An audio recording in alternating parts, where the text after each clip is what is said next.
Okay, so first you can see the extension cord going into the power source of the building.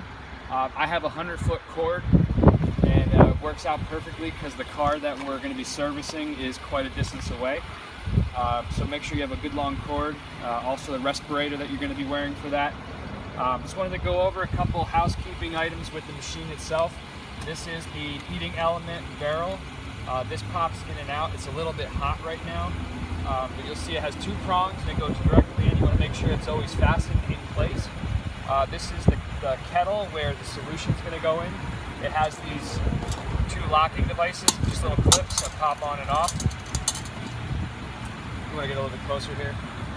As you fill the solution inside of here, you want to make sure that this percolator is completely consumed by the solution when you put it back in there. If it's not, it will not suck up the solution properly, and it's going to have a hard time spitting it out. So you want to make sure it's filled to a pretty good capacity.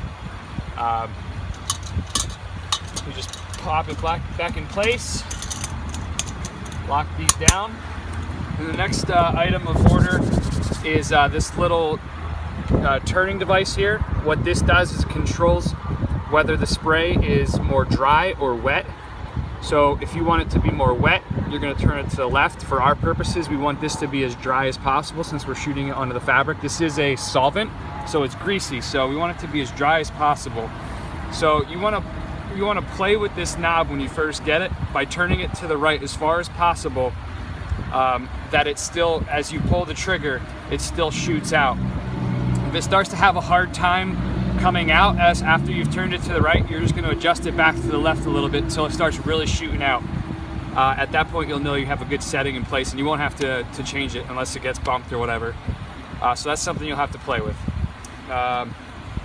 Clearly, we've got it plugged in. Once you plug this in and it's into a source, it's going to take about 3 to 5 minutes to heat up. You're going to want to make sure that the heating element is ripping hot before you get started. That way it's going to work properly, but typically it's very fast, 3 to 5 minutes. That's about it.